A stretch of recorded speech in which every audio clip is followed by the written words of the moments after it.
You are listening to Leaders and Legends, a podcast produced by Veteran Strategies and featuring conversations with fascinating and impactful men and women who have shaped our world, our communities, and our history. My name is Robert Vane, Principal of Veteran Strategies, and your host for our discussion. You're listening to Leaders and Legends, a podcast presented by Veteran Strategies, a local veteran public relations enterprise, and sponsored by Girl Scouts of Central Indiana, Garmond Construction, Leaders and Legends LLC, the Grand Hall and Conference Center at Historic Union Station, the McGinley's Golden Ace Inn, and McAllister Machinery, your friendly neighborhood Caterpillar dealer. You may find all your sales and rental equipment needs at McAllister.com. We are pleased to announce our podcast is now a member of the All Indiana Podcast Network in partnership with Wish TV. You may find Leaders and Legends at allindianapodcastnetwork.com. Thinking of starting a podcast or need to host a public meeting? Let Leaders and Legends LLC be your partner as you look for new ways to communicate your message. Please contact Chris Spangle and me at leadersandlegends.net. Thank you for joining us on the Leaders and Legends podcast. Our guest today is Doug Boles, President, Indianapolis Motor Speedway, public relations guru, and a man who I think has as much energy as anyone I've ever met. Doug, thank you for coming on the podcast during the month of May. Well, thanks for having me on. That's a nice introduction. You and I have similar backgrounds, I think, in terms of our passion and our service in politics, and on the 25th floor of the city county building and some of the other places. Certainly love this city and love this place. So it's easy to have a lot of energy when you're passionate about what you do and the place you do it. Well, you're very kind to give us an hour of your time here during the most iconic month on the Indianapolis calendar. Just don't tell my wife, because you're getting more time than my family gets in May, and it's too early in May to start arguing over why I didn't give her this hour. But no, I'm happy to do it. And honestly, I'd rather be in a world where I was busy all the time than looking for something to do. That way I stay out of trouble. We are happy to even up the odds by having her on the podcast. Anytime. One of the things that I wanted to talk about your career and everything else, and again, to be grateful for your time, but we're recording this the first week of May, and we had an icon pass away just a few days ago, and that is Bobby Unser. You had a terrific statement that was released to the press, but let me ask you in your own words here on the podcast about Bobby Unser and his legacy at the Motor Speedway and beyond. Yeah, certainly. It was news that we knew was likely coming sooner rather than later. He's been failing early over the last year and a half or so. And growing up in Indianapolis and growing up a race fan, I was a Foyt fan. So if you were a Foyt fan, you didn't like Mario Andretti and you didn't like Bobby Unser. You might like Al Unser, but you certainly didn't like Bobby. So it's funny for me I think about growing up and just being such an AJ fan, and Bobby being as good as he was. If AJ was going to win, he had to beat Bobby and Mario. But for me, I really gained an appreciation for Bobby over the last 10 years I've been here at the Speedway, and in particular, the last 8 that I've been president, because of his passion for our sport. His on-track piece speaks for itself. The guy could drive anything and win in anything. That was undisputed. And I might have argued that AJ was better, but Bobby would argue that he was better. And that was what I loved about Bobby. He was able to, he had this just bigger than life personality outside the car. He believed in himself like nobody you would know. I mean, to be a great politician, right? Because he just truly believed in himself. But what he loved more than that is he loved our fans. He loved the Indy 500. He loved what it meant to this state and to this city. And he would call every year early in the year and say, "Hey, Doug, I'm going to come back. What can I do? I'm there. I'll stay the whole month." We get him a motorhome spot. He'd stay with the driver in the driver owner lot where most of the current drivers would stay. And he literally every day would call and say, "What can I do for you today? I just want to," and even if it was just, "Hey, can you go talk to this group of fans," or whatever, or you'd find him out on his own, just interacting with fans. And that to me really says everything you need to know about Bobby Unser. He understood that what he got to do because of the fans. And what he got to do when he was a race car driver was because of how successful he was, and winning 3 times at the Indianapolis Motor Speedway is pretty special. If you look back at our 110 years since the track was first built. And Bobby was a 3-time winner, not a 4-time winner, but he didn't care. In his mind, he was the best winner ever in Indy 500 history. And he never wavered. And it was awesome. There's so many great stories about him. And then towards the end, we would give him a rental car when he came in for he and Lisa, and he would drive around, and I get a call every once in a while. He'd say, "Hey, Doug, there was one of those temporary stop signs. I didn't see it. It was at blank and blank inside the racetrack. It's on its side, and there's a little dent in the rental car." He was just a piece of work, and there was always some story that you got with Bobby, but he would do anything you asked. Even the last year he was here in 2019, and just a lot of lower back pain. He had it was really difficult for him to walk around. You talked to him in the motorhome, and you could tell he was in pain. And as soon as he walked out the door and saw the first fan, it was as if there was no pain at all. He was just a beautiful, beautiful person who loved this place. And, it was the outside the car piece that I really fell in love with. And it erased all the bad thoughts I had of Bobby Unser beating AJ Foyt to the finish line at several races. I've mentioned this on several podcasts we've done with 500 related guests, whether that's Donald Davidson, or we were fortunate enough to interview Johnny Rutherford last year, who was an absolute prince. He was so incredibly kind, speaking of 3-time winners. Yep. But my uncle, Bob Dorn, so Uncle Bob, if you're listening, my uncle was a pit crewman for AJ Foyt in 1961 when Foyt won the first time. And if you look at the film of the race after Foyt crosses the finish line to win, my uncle, I think, is last as they were all running down the to pit row or to victory lane. And I joke because he was in the Marine Corps, he should have been first, and I was in the Army and I would have been first. But in the fake races we had as kids, my brother was always Foyt and I was always Bobby Unser, because the whole family were Foyt fans. And I was like, well, wait a second, I want to be Foyt. But when you look back at Unser's career, he doesn't take a backseat to anyone. I mean, he won everywhere and won the respect of everyone everywhere, and turned out to be one hell of a TV commentator too. And part of that was just that colorful personality he has, right? And he was never afraid to share an opinion, even if it wasn't going to be a popular one. He was never politically correct. I mean, he just spoke from the heart and what he believed, and he drove that way too. I was thinking about it yesterday when we were trying to figure out how to honor him as I was driving in yesterday morning. And the thing that's really cool about his wins is he won over 3 decades. Only 2 Indy 500 drivers have done that, the other being Rick Mears. But he did it in 3 vastly different race cars. And it really speaks a lot to the talent that he had, and frankly, the talent that race car drivers in the 60s and 70s had, to just go from one vehicle to the next, and especially to go from one vehicle to the next that was different and be competitive and win in all of them. His 68 car is one of the most iconic race car winning cars here at the Speedway. It was featured in Paul Newman's film Winning, and then to come here with Dan Gurney for so long and winning that Gurney Eagle in 1975, that's a completely different vehicle than 68, and then in 81 in a car that was basically sucked to the ground through crazy ground effects that they had in those days. All take different driving techniques, and for somebody in his career to be able to adapt that quickly and be so successful in all 3 of them, I think speaks an awful lot about Bobby, but certainly about people in that era that were successful. And then, growing up, winning at Pikes Peak, and winning Pikes Peak more than anybody in the history of the Pikes Peak hill climb. For those folks that have been to Colorado Springs and had an opportunity to drive up Pikes Peak, it's now paved all the way to the top. In the days when Bobby started running, it wasn't paved at all. And then it was only paved part of the way up. And you're 14,000 feet sideways with half a tire hanging off the edge of the mountain trying to get to the top. It takes a special person to do that, let alone a special person to do it quick enough to win it. I'm not going to ask how old you are, because that would be très gauche. Yeah, I'm 54. It's all good. All right. So I'm 53.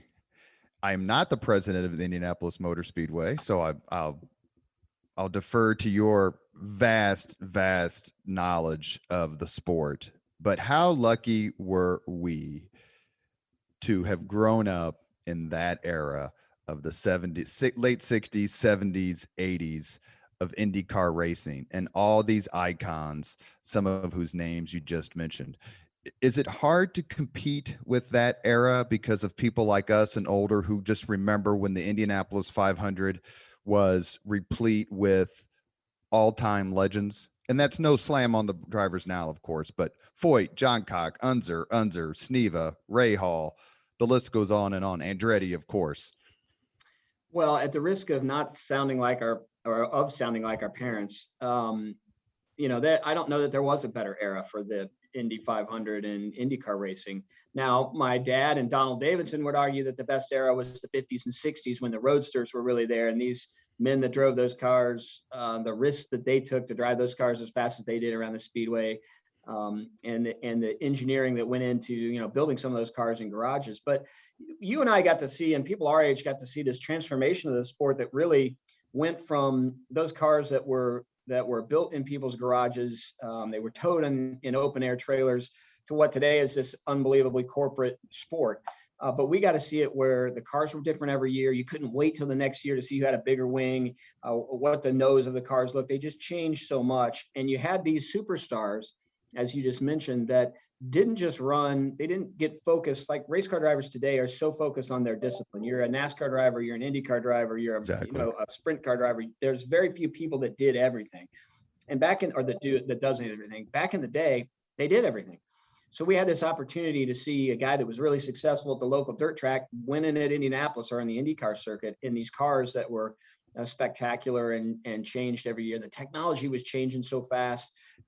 It was just a great time to watch IndyCar racing. And for me, that is still the romantic era. Now, I could ask my youngest son, who's a senior in high school, and he's going to tell you that he's seeing the most incredible time in racing over the last 10 years as he's gotten to see Dario Franchitti and Dan Weldon and all these great race car drivers, Juan Pablo Montoya. So I think it's really a matter of where you grow up. But I think if you stepped away from it and really looked at the history of the Speedway from the first 500 in 1911 to this year's 500 in 2021, it'd be pretty hard to find 10 or 15 years as special as those 10 or 15 years when we were teenagers and middle schoolers through high school. It was a special time in IndyCar racing, and that's why still to this day, when you say Bobby Unser, Al Unser, Mario Andretti, AJ Foyt, Rick Mears, you can go on, the list goes on, and they're the greatest of all time. You're listening to the Leaders and Legends podcast. We're talking to Doug Boles, president, Indianapolis Motor Speedway. Grew up in Danville, went to Butler University. We just had Barry Collier on the podcast about a month ago, talking a little bit about, not a little bit, but quite a bit about the Butler run to 2 consecutive final games in the NCAA tournament. A, what were your thoughts during those 2 runs? And B, I know how much of a homer you are for Indianapolis. Mm-hmm.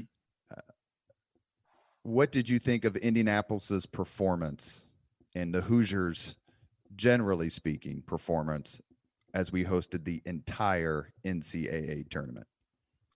Well, I'll start there. I mean, you couldn't be prouder of a city, of a community than Indianapolis to take on the challenge that they did. I'm sure when the idea was floated around, I don't know if it started at Sports Corp or where the idea came to, hey, let's host the entire tournament at the Indianapolis Motor Speedway.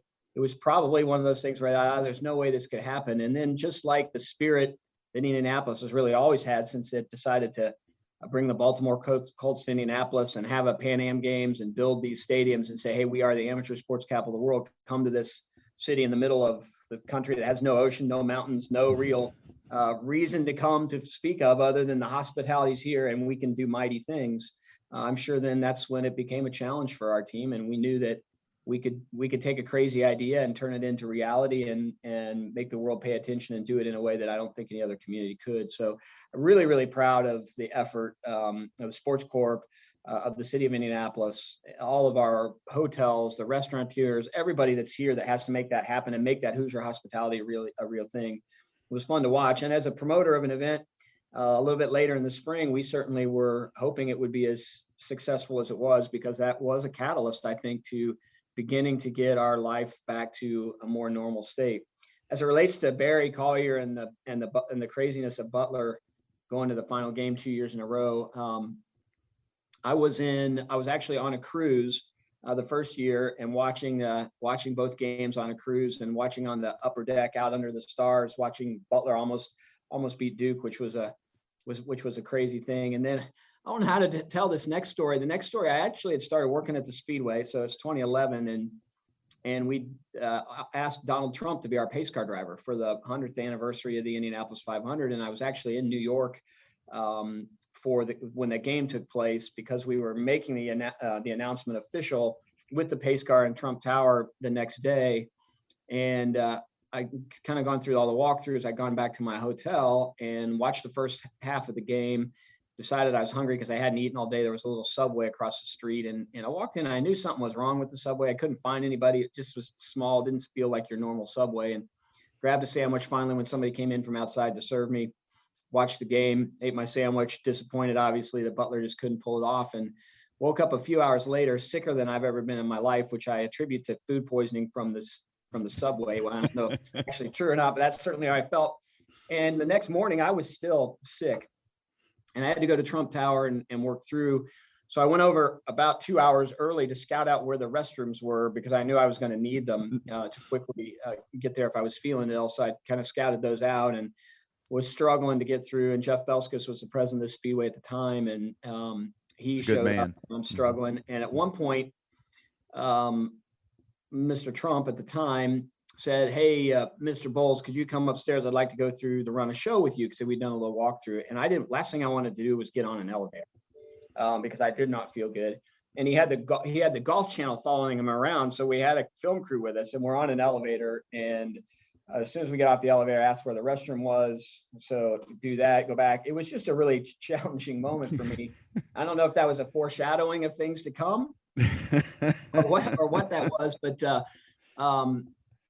or maybe it was just severe disappointment because Butler for 2 years in a row doesn't win a national championship. But stepping away from that, looking back, for Butler University to be in the national championship game one time, let alone 2 times in a row, says an awful lot about Barry Collier. Says that the Butler way is a real thing. They're a blast to cheer for. I love that team because the kids just want to play basketball and they want to do it the right way. And Barry's been really committed to the right coaching hires, the right philosophy, the right culture. And I'm just proud to be a Bulldog. You mentioned the Sports Corp earlier when talking about hosting the NCAA tournament, and the greatest honor I've ever had professionally was working for Greg Ballard. And the president of the Sports Corp is Ryan Vaughn, probably the premier leader of his generation in this city, a phenomenal leader in all ways. He was chief of staff to Mayor Greg Ballard. The list goes on and on of people who have worked on the 25th floor and have gone on to do amazing things. Paul Okeson, Michael Huber, David Johnson, Susan Brooks. We can't name them all. It'd be the whole podcast. But you had the experience of working in the Indianapolis mayor's office for Stephen Goldsmith. What was that like, and how did that time in the mayor's office change your life and make you a better executive? Well, first of all, Greg Ballard was an amazing mayor, and he hired great people. And I think that's one of the things that all of our mayors have done, regardless of your party, dating all the way back to certainly Mayor Lugar, Mayor Hudnut. I mean, just giving passionate people an opportunity to make a difference and putting them in roles where they could succeed. And it's just continued through Steve, through Mayor Peterson, through Mayor Ballard.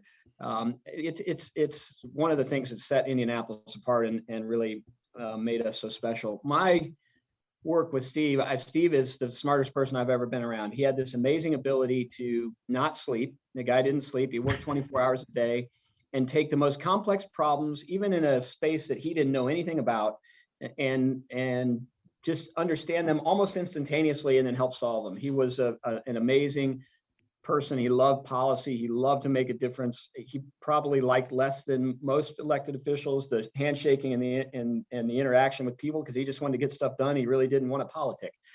But Steve was the first person for me. I started out, I was at the State House, and I actually worked for Steve in the prosecutor's office, and then went to his campaign, and then ultimately the 25th floor. That realized I was really passionate about motorsport and said, let's figure out a way to use your passion to make a difference for this community. He didn't like it that I left on weekends and went to a racetrack. He figured if I was going to go to a racetrack, it had to somehow benefit his administration and benefit the city of Indianapolis. So we started the mayor's task force to attract businesses to Indianapolis that were motorsport related. And our first team to come here was Walker Racing back in the day, and Simpson Safety Products and several others followed suit. So it allowed me to spend 5% of my time in the mayor's office thinking about what I loved the most, which was motorsport. And that really probably was the first point at which I really started building a network and an opportunity to find a way to work in motorsport full time. I left the mayor's office after helping get the budget passed in 1997, the city budget, and went to start Panther Racing alongside of Terry Langner and Gary Pedigo and Jim Harbaugh and a handful of other local businessmen who just wanted a chance to compete in the Indy 500. And we started a race team, and I haven't looked back really since October of 1997. I grew up and really, and I say that to say that Steve is the, well, my dad is the foundation for that, but Steve is the professional foundation that has allowed me to do this. I grew up about a mile from the speedrome, so you could have just gone over there on Kitley and handed out some Goldsmith swag on Friday or Saturday night. Yeah, I could have done that. Does the mayor's office as a training ground for people who want to make a difference? I think it's unparalleled. I mean, when you figure that Mayor Lugar's two chiefs of staff were Jim Morris and Mitch Daniels, when you go up there, or whether it's a David Frick or a Joe Slash, but is it fun being a part of that alumni, for lack of a better term? And when you see whether it's a Susan Brooks or any other names that we can come up with, and you have that shared experience, is that a fun thing to reminisce about? Because you can really get stuff done up on 25. Well, I would tell young people right now that as they're looking for experience, the greatest place to get experience is in a job like that. Doesn't pay a lot. The hours can be terrible, but the opportunity and the experience you get and the network you build, it to your point, is unparalleled. It is just an amazing way to learn, and it's an amazing way to make a difference, especially when you have a leader that wants to make a difference. It just really gives you an opportunity to get out there. I'm still, and I don't know if you feel this way too, but I'm still, Mark Miles is my boss. He's the president and CEO of Penske Entertainment that owns the Speedway and owns the IndyCar Series and our production company. And he also, really, his roots are in those 70s and 80s era politics in Indianapolis. When I'm around the names you mentioned, Jim Morris for sure, and even Susan Brooks and even Mark, I still feel like a staffer, right? I'm not worthy of those folks. And it's probably like a young race car driver right now feels when they're around Scott Dixon, right? I mean, you're just still a fan and you still have so much more to learn. So for me, it's, I've never thought about it as being in their club as much as I still feel like there's so much to learn from them, and the passion that all of those folks have had for our city, and the way and as much energy and effort as they've given to make our city, and in a lot of ways our country, depending on what avenue they took, better, is also is a great definition of what the Hoosier spirit's all about. I mean, we just tend to find a way to give back. I never worked for or with Mayor Goldsmith, but I did work with one of his proteges, Michael Huber, who I know very well. Yep. And I always thought that Huber was, he's now president of the Greater Indianapolis Chamber of Commerce. I always thought Huber was a bit of a mad scientist, which I assume that he got from Goldsmith. Is that something that you've brought to the Speedway? In other words, okay, we've never done these things, but we're going to do these things. And 2015 and 2020 are different than 1950 and 1990. Specifically, an example would be bringing the Rolling Stones to the IMS for a concert. Are you a bit of an experimenter and a tinkerer? And does that come from your background working with Goldsmith, who's certainly known as an innovator? And Mark Miles, too. One of the things that really stuck with me about Steve was the fact that he followed one of our most successful, maybe the most successful and popular mayor in the history of Indianapolis, and Bill Hudnut, and immediately Steve started talking about change. Steve wanted to make changes in government. Steve wanted to make changes in the way that we looked at public-private partnerships, the things that he was really passionate about. And people looked at him like he was crazy and said, well, why do this? Everything is good right now. And Steve's philosophy all along was, it's good right now, but it doesn't mean it always will be. And the best time to get yourself better, especially make a change for better, is when everything's good. It's really hard to change your direction when it's bad. So now is the right time to invest in change that allows us to continue this growth and not let it flatten out or decline. And that was really what Steve wanted to do. It wasn't change for change's sake. It was change because now was the right time to change, to make sure the long-term future was there, while still respecting the folks who had come before and put you in a position to do that. And the Speedway is an awful lot like that, because what makes us special is our history and tradition. Without our history and without our traditions that we have at the Indianapolis Motor Speedway, we're just another race at a 110-year-old facility. And that's not necessarily attractive. What is attractive is history and tradition. And it's made us where we are today. But at the same time, we can't just decide that's all we're going to do, because if that's all we're going to do, when I first started here, our average age of our ticket customer, not the person that attends, but the person that buys that ticket, was 54 years old. The next year, that person's going to be 55, then 56. If you don't change, you're just catering to that person that just continues to get older. And the problem is you're not backfilling that customer. And ultimately, when all those folks that are buying your tickets today are gone, you have a big void, and it's really hard to figure out how you attract those people. So we started things like the snake pit. You know, the real snake pit started in the 70s. It's this organic party that you and I might have stopped by once or twice as we were growing up. Probably ran through because it scared us. And we created one that was a little different. So it offended some of those folks who started in the snake pit, but it also attracted a brand new customer in a young adult under the age of 30. And it's the best marketing tool we have right now for a young adult under the age of 30.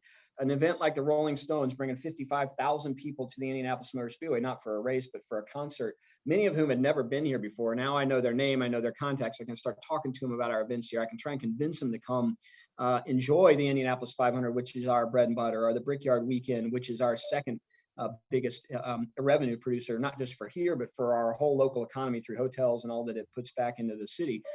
So you do have to sort of think about it in a completely different lens, but you can't forget the history and tradition. It's 500 miles. It's a yard of bricks. It's 33 drivers. It's a glass of milk at the end of the day. It's back home again in Indiana. It's taps. It's the way you celebrate all the men and women who've served, but more importantly, the men and women who've given the ultimate sacrifice. Those things have to be there. That's so central to your DNA. If you take it out, it's like going from old Coke to new Coke. We're not doing that. We're just trying to make sure we take what's super important. The further away that you get from that DNA, that's where you start messing with things to make it better, to attract that next generation. And you can have hard conversations with a customer. I call 10 customers every night. I say, and that's my politics days, right? It's the constituent. Right. Calling just to say, we don't get to celebrate the Indy 500 in 26 days without folks like you. And then I get a chance to talk to them. And some of them don't understand why we did the snake pit, or have a question of why are you doing this and not what you used to do. And when you start explaining it to them and you really put it in the context of, look, do you want your kids and your grandkids to fall in love with the Speedway and carry it, let's cherish it as much as you do going forward? Oh, absolutely, I do. Well, then we got to change enough so it interests them. I'm not going to take away the things that really make it special. We're just going to change the things to help us bring in some of that next generation of fan. And that's really what it's all about. In the Leaders and Legends podcast conversations we've had with Mark Miles, who's probably the singular most impressive leader I've met, just through his ability to, be an alchemist. Everything he touches, it may not have been lead before, but it ends up being gold. And then he's got Allison Melangton, right there, who's, if I could have my daughter grow up to be anyone I've ever met, it would be Allison Melangton. Mm-hmm. Plus you, plus the whole group. Now Roger Penske. One of the things I've said consistently is your approach to everything you just said is working, because I have a son who's 20 who lives and dies the 500 every May. And his frame of reference is your era, Mark Miles's era, Allison Melangton's era of the 500. And so do you get the sense that younger folks are being enraptured, not only by the month of May, of course, but by the race itself and all the traditions? Well, I certainly feel like it's going that way. The snake pit is a perfect example of kids who are coming here, maybe not for the race, but it is what they do on Memorial Day Sunday. It's part of their tradition, and hopefully we convince them to become race fans when they decide to grow up. And it's not about drinking a bunch of beer and dancing with my buddies in front of a stage and listening to bass that probably keeps you thumping for the next several weeks after you leave here. I had just a couple of anecdotes when, so my youngest is a senior in high school, and he's going to go to Purdue. He's a lacrosse player, and decided that he wanted to swim because he thought he'd get in better shape for lacrosse swimming. And I swam all through high school, and I swam at Butler. And I said to him, I said, Carter, I mean, you can barely swim from the wakeboard to the boat. I mean, you can swim, but not swim.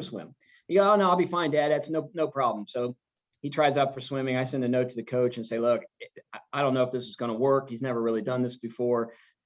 Just be patient with him. And Carter comes back. I fully expected him to say, I'm not gonna swim. And he said, I'm gonna stick with it. It was terrible. It's the worst thing I've ever done in my life. And then I volunteered to be the assistant swim coach. So the unpaid volunteer, he shows up at the Fishers. His school doesn't have a pool, so we swam at the Fishers YMCA from 7:45 to 9:45 every night.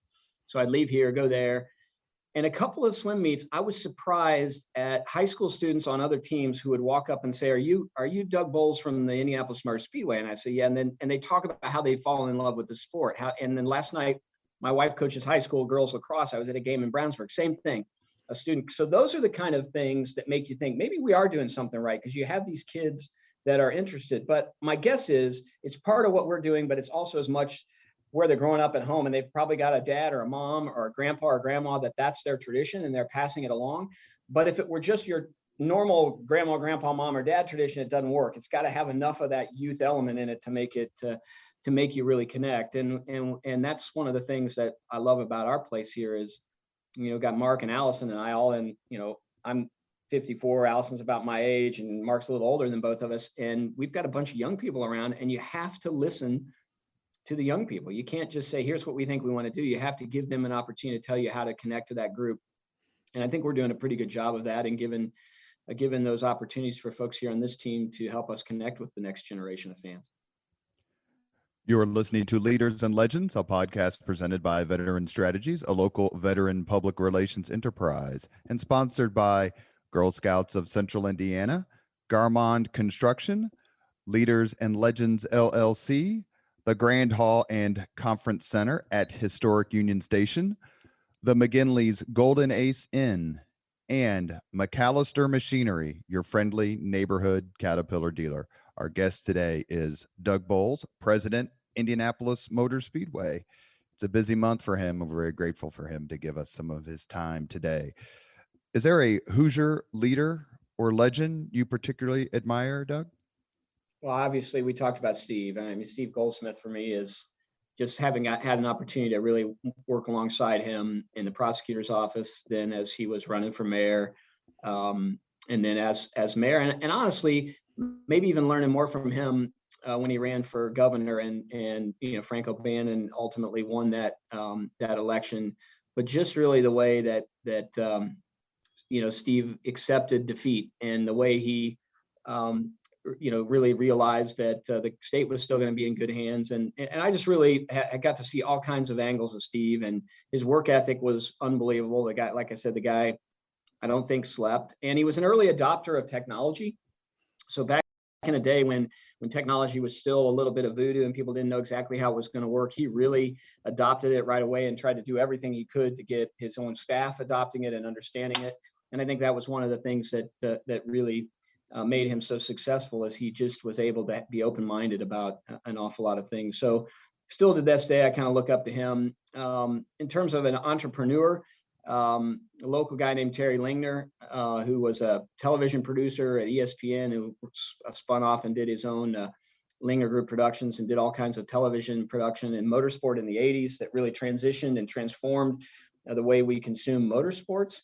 And today, Innovative Edit is sort of a child of that company, and just how committed they were to the community. And with that, I got a chance to work alongside Jack Swarbrick, who was another instrumental leader in getting our sports corp set up, and now is the athletic director at Notre Dame. But probably between those three folks are the three local people that I've learned the most from. And then at the end of the day, my dad's my absolute hero, just from the father figure, but also just his work ethic and his focus on just doing things the right way and doing things your own way, not getting caught up in what the crowd wants to do, and being willing to walk away from something that just didn't feel like who you were.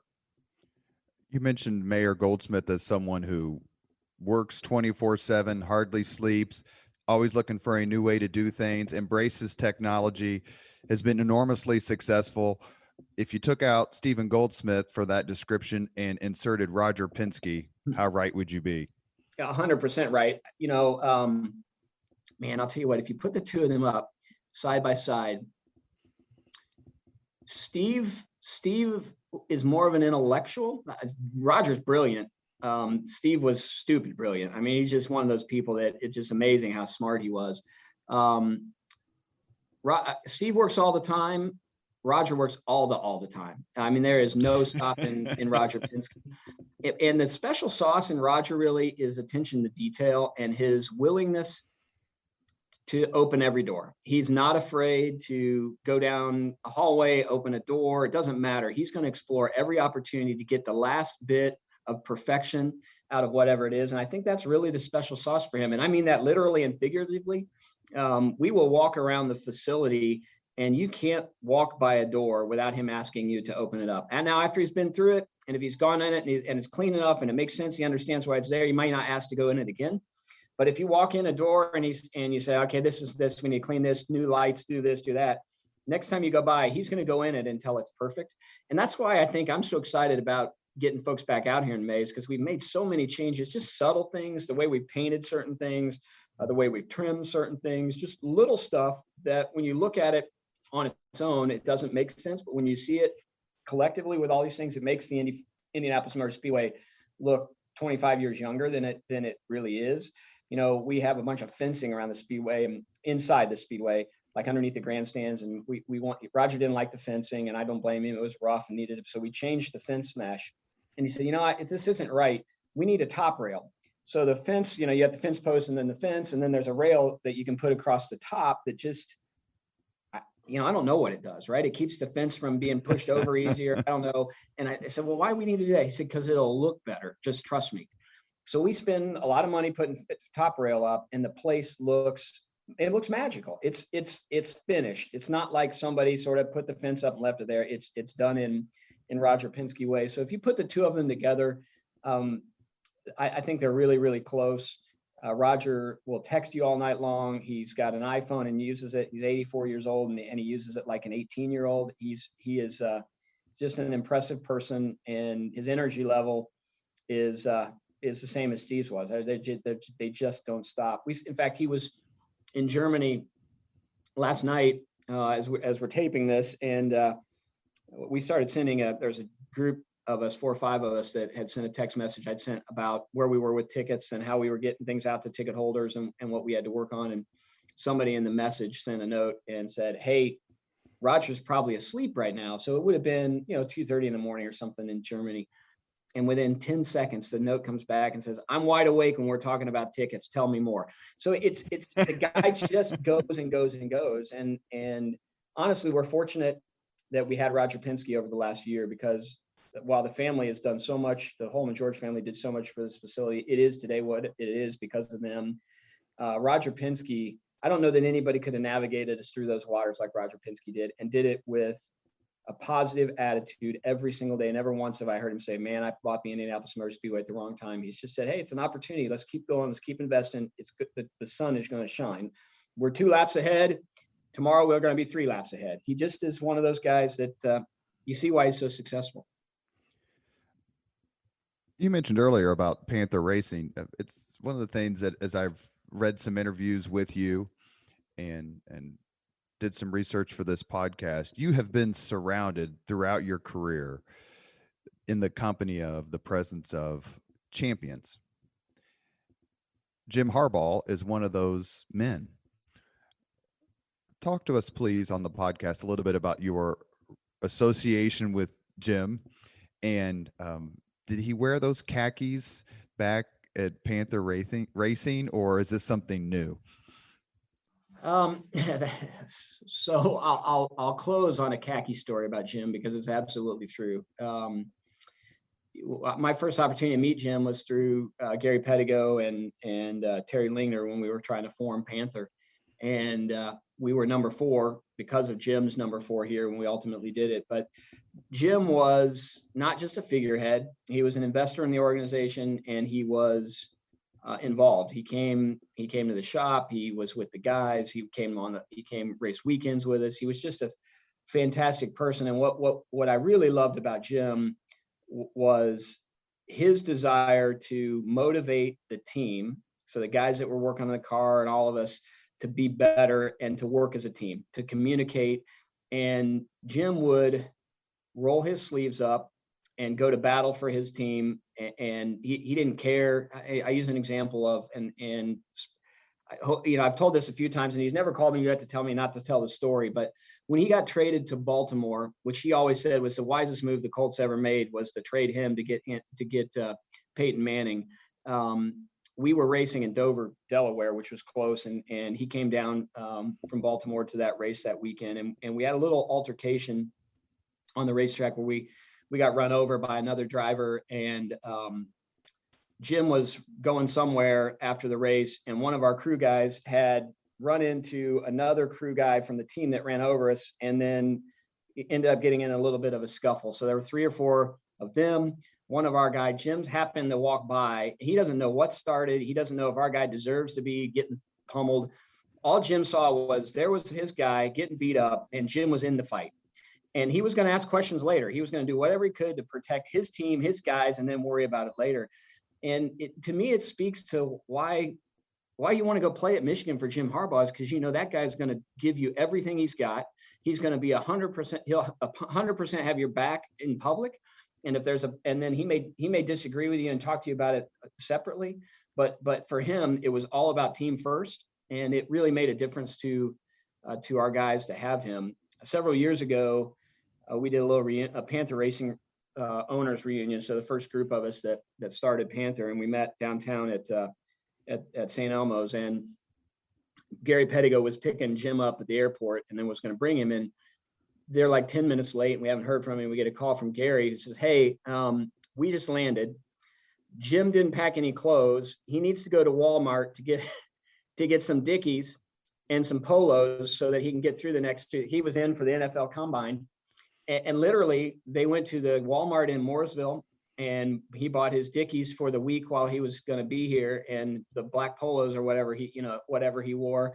And they ended up showing up at about 45 minutes late to dinner because Jim had to go buy his clothes he just didn't pack. He just knew what he needed. He knew he could get his Dickies at Walmart. So it's an absolute 100% true story about him. We've talked a lot about the race and the 500 and the Speedway and all that. But as a kid growing up in Danville, for you to even get this opportunity, what has this opportunity meant to you? I remember when I had a chance to work for Mayor Ballard, I never, ever thought that I would have a chance to work for a Republican mayor of Indianapolis. Like, it was shocking. And it changed my life. For you, you've attended the race, you've driven past the track, you're in love with racing, and someone calls you and says, "Hey, we need you." What was that like? It's still hard to understand, honestly. Getting a chance to do the team side and to be part of a team that raced here was really, really special. And when I got a call from a guy named Mark Dill, who worked here at the time in 2010, and said, "Hey, we need some promotion help. We'd love to talk to you about coming to the Speedway." And then ultimately they hired me, and I got a chance to come work here and then run the PR and communication, not just for the Indianapolis Motor Speedway, but really Holman and Company. So that was all of their corporate stuff as well as IndyCar. Was amazing opportunity. And then when they made me chief operating officer, that was really hard to believe. I still remember the day, though, that I met Mark Miles in the Pagoda in May of 2013, and when he asked me if I was interested in serving as president of the Indianapolis Motor Speedway. And that's a job that I don't think you could ever dream of. It just wasn't ever going to be in the cards for somebody that wasn't family member or from Terre Haute, Indiana, or, you start thinking about all the things that you had to be president of the Speedway. And, Jeff Belskis and Mark Miles giving me the opportunity to do that. And then I've got just an amazing team that I work with here that really allow me to go promote. And every day I get up and all I really want to do is make people fall in love with the Indianapolis Motor Speedway and help my team solve the problems they have to do to execute an Indianapolis 500 and the events we have here. But I drive in every day and I think about the day in 1977 when I came to my first 500 and walking through here with my dad and the excitement of that 10-year-old to see an Indy 500 for the first time. I'd been to qualifying. I listened on the radio. I mean, all I cared about was the Indy 500 and to come the first time. That moment, I think about it every day. I call my dad almost every day, just as much because, and this is as much about him as it is about me. And then the other thing for me is I got to always remember I'm a fan and I have to put my fan hat on and make sure that the decisions we're making really are making it better for the fans. There's oftentimes we make decisions that there's a lot of other influences and it may not be the perfect thing for the fan. I can't completely explain why, but I hope that our fans understand that the first thing I think about, even frankly, the first thing Roger Penske thinks about is how does this decision impact the fans? Does it make our fan experience better? And that's, it's just the memories that I think of every day that I'm here, and I'm fortunate and blessed. And I don't know. It's a God thing. I didn't get myself here. I still can't explain. Did you ever tell AJ Foyt you were his good luck charm for his fourth victory in 1977? So yeah, AJ absolutely knows that he was my hero. And it's been funny because I told you that the Bobby Unser thing that just didn't work. But there was more animosity towards Mario Andretti than there was AJ because Mario. Bobby retires in the early 80s and Mario goes on and continues to win. And heck, he'd be winning today if he was still racing. And AJ didn't have the same success at the end of his career that Mario did. Partially, I think, because AJ tried to also own his own team, didn't just focus on driving like Mario did. But it made you a less and less and less of a Mario fan when you were an AJ fan. And I've actually had more fun getting to know Mario and what Mario's meant to this sport and how great he is as an ambassador for all of us. And the two of us actually joke often about, he shouldn't help me at all because I didn't like him and I was it's still really hard for me to walk into a garage area and have a conversation with AJ Foyt and not turn into the 10-year-old who sat in the paddock penthouse and watched Gordon Johncock have to pull his car into turn one and think to myself, AJ Foyt is going to win his fourth Indy 500 at my first Indy 500. It's still a top 10 moment in my life for sure. And it led to one of the most iconic laps in the history of the Indianapolis Motor Speedway when he was obviously ailing, but Tony Holman, the owner of the Speedway, climbed in the car. I'm going to remember here. It was the black and white Oldsmobile pace car from 77. Yeah, like a silver and black. Yeah, for sure. Yeah, silver and black is what I meant to say. Yes, I just remember because it wasn't a Corvette, it was so many times. But that beautiful lap that they took together after AJ became the first person to win for Indianapolis 500-mile races. Do you have a favorite race day tradition? Oh, without a doubt, I have a favorite year-long tradition. It's the 90 seconds that is back home again in Indiana, and I think it's because it marries perfectly my love for this race, my love for this event, and my love for our state and our city. It's all right there, and it couldn't be any better. And when you think about it, that all of a sudden Indianapolis, Indiana is on an international stage and everybody's eyes are paying attention to this little race called the Indianapolis 500. And there's this song, Back Home Again in Indiana goes. And it's, for me, really, that is the Christmas moment. And when Back Home Again in Indiana is sung, and then the command to start engines. And at some level, once the green flag drops, it's like, oh man, I got to wait 365 days to do all that again. It's that lead up that is what makes the race so special. So for sure, it's Back Home Again in Indiana. I get a chance the last, 8 or 9 years to drive one of those event cars that's in the front of the grid. So they're like 4 cars that drive, and then the 2-seater, and then the pace car, and then the field. And I stand outside the car with just tears streaming down my face as Back Home Again in Indiana is being sung. And then I get in the car and try and wipe those tears off and run 140 miles an hour down the backstretch, to get the car off the racetrack so that the field can come around. So it's definitely Back Home Again in Indiana. I remember when I was in the Army, it was back in the late 80s, and I was stationed in New Mexico. And for the first time in my life, I could watch the race live. I wasn't even paying attention. I flipped through the channels and caught the race. I'm like, oh my God, that's right. It's not blacked out. But I caught it. It's delayed. We don't black it out. It's delayed. Thank you. I'm very sorry. And I caught it just a few moments before taps started. And a sergeant walked past my door and banged on the door and goes, "What are you watching?" And I said, "Come in here." And he watched taps, listened to taps as it was played. That's my favorite 500 tradition. But to be in a military facility in an Army barracks and hear taps, and this sergeant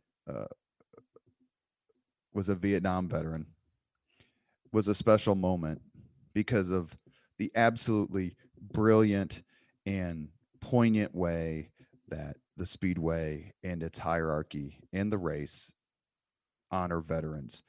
How critical is that part of not only race day, but the entire month of May?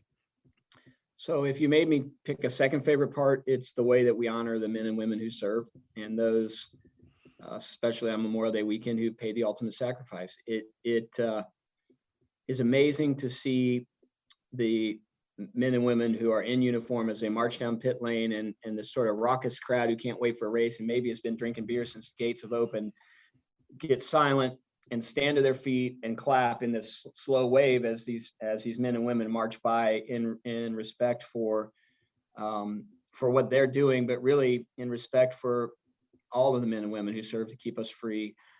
And without those moments like that, I don't think the Indy 500 is what it is. It was Decoration Day when they first had the first Indy 500 in 1911. It's now Memorial Day weekend. It is central to the way we celebrate, and it really starts the weekend before in qualifying, where we do a military weekend, and we do an enlistment ceremony where young men and women who've made the commitment to serve our country in all branches, including the Coast Guard, come in and take the oath of office, and then get shipped off to some basic training camp. It really pays tribute to what the weekend's about, and it's something that is very Midwestern. It's very, very patriotic. It's a lot of what in some ways our country isn't right now. It's an opportunity to just pause and put politics aside and everything else aside and say, we don't get to have all these crazy arguments with each other. We don't get to be on the left or the right, the left wing or the right wing, without the men and women that have fought and died for us over the last 200 plus years. And without that, the Indy 500 is completely different. And that's, for me, it really puts the tone, and really sets, it really puts in level of importance how important a race is. It's not about a race. It's really about the men and women who are allowing us to have that race. And I'm as proud to be a Hoosier in that moment as when Back Home Again in Indiana sung, because you just don't see it anywhere else in the country, where people just stop what they're doing and say thank you. We had Gene Cady on about a year ago, famous Purdue coach. And one of the things that we were talking about the Purdue IU rivalry was, on that day, on IU Purdue game day, you could feel it. You could feel it in the city as you walked around. But that's a day.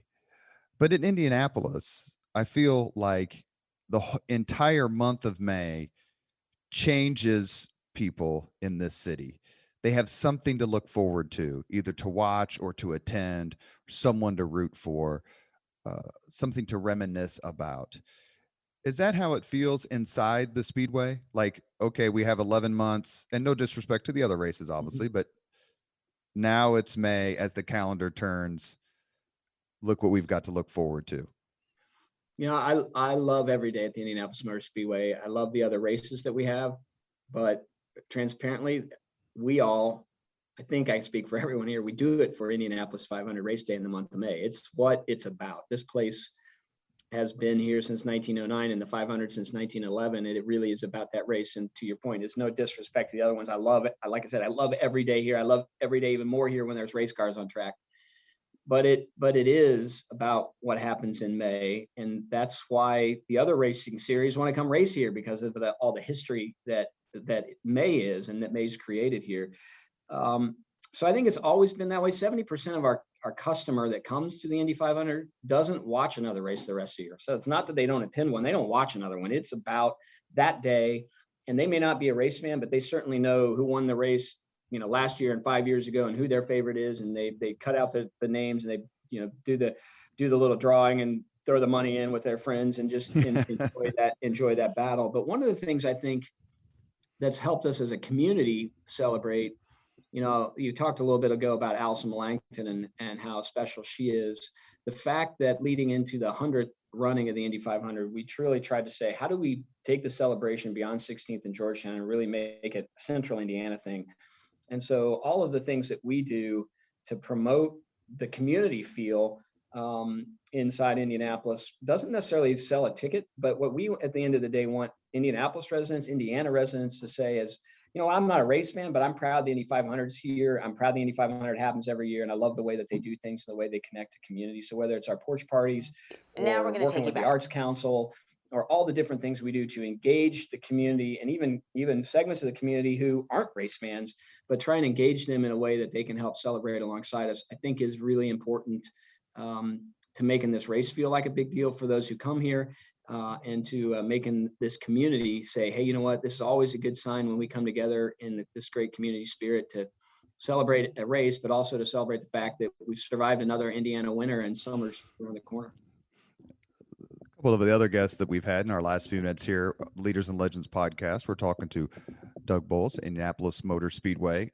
I brought this up when our friend Jim Voiles was on the podcast, Mr. Super Lawyer and good friend, and Fritos addict, I will say. Also, when Robin Miller came on, we just posted a podcast with him and Bill Benner, is how the 500 has not been diminished by anything else. 50 years ago, if you would have said, not only do we have an NFL team, but we are going to host the Super Bowl, meaning Indianapolis, and completely redefine what it means for the entire NFL to host a Super Bowl, or the Pacers and their success. The list goes on and on, everything that's happened in this city with sports. But the 500 in the track remains just as iconic then or now as it was then. Is that part of the allure of it, that no matter what else happens in the city, whether it's sports or anything else, every other success, there's still West 16th Street? I think it still takes work to keep West 16th Street. I do think that's why over the last 6 or 7 years, our focus has really been on how do we maintain that connection with the fan, and then how do we go out and find that next new fan. Because there are so many different things to do, not just the sports you talked about, but just entertainment in general, and the ways that people get their information. And there's so many reasons now to stay at home and play games or whatever it is that kids want to do, that it's important to continue to work at it. But I do think part of the fact that it's continued to be there is because even people like the Colts and the Pacers and the Indians and the sports corp folks, all of the professional sports organizations in this community, we take care of each other. I want the Colts to be I want them to be as successful as they can be. I want them to sell out every game and have all the sponsors they can get. Same with the Pacers.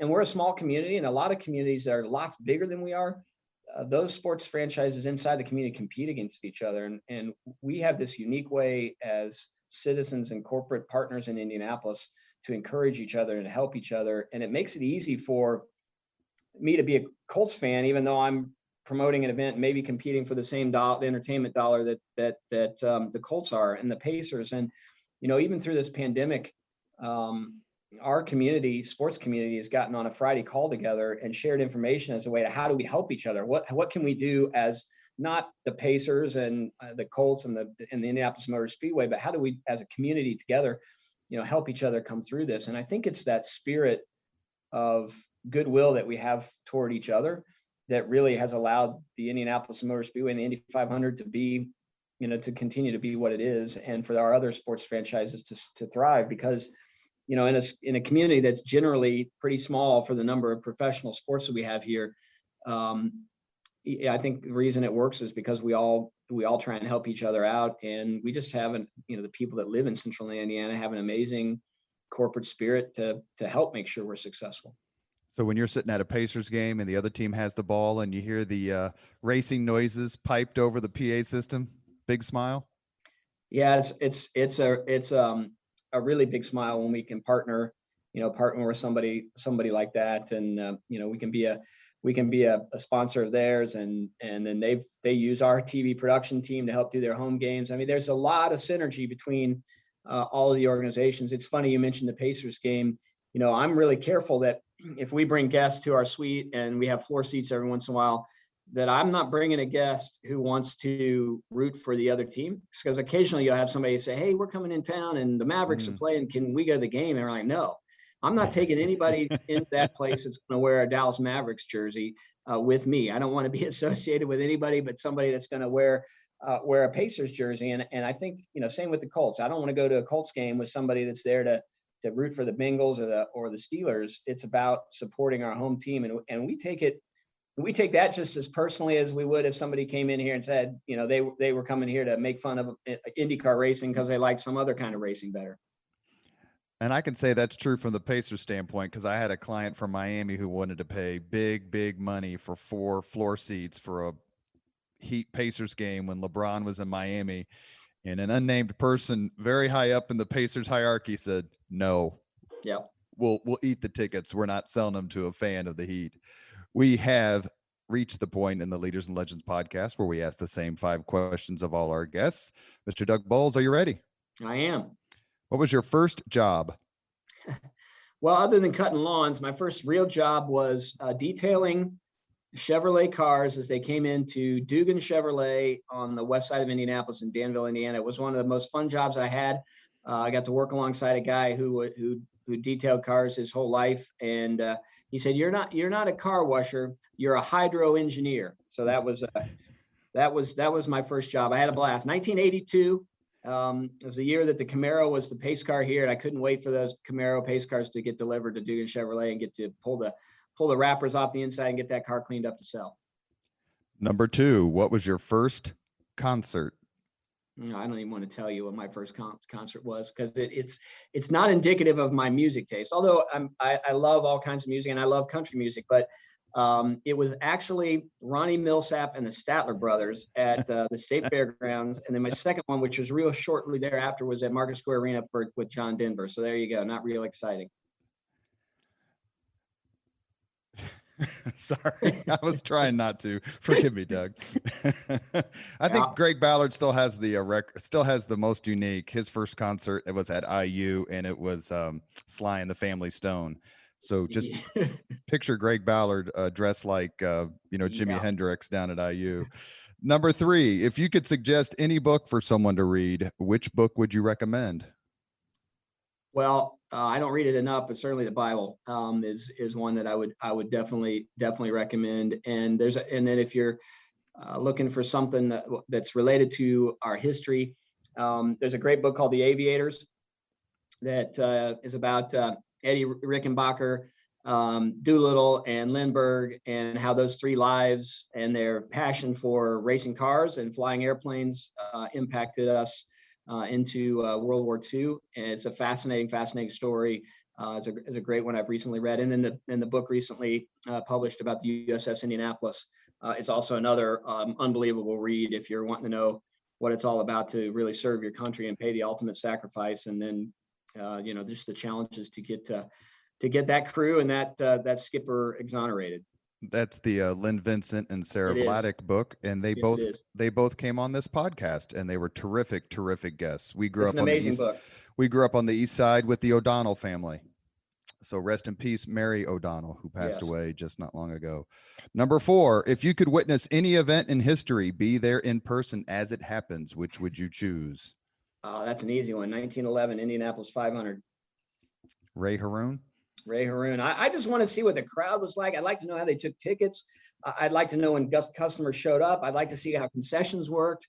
I love the fact that they wore a tie and the ladies wore hats. I mean, there's just so much of that fascinates me. And what I'd really love to see, I'd love to see the color. We get to see it all in black and white. I'd love to see how much color there really was on that event day. So without a doubt, 1911 Indianapolis 500.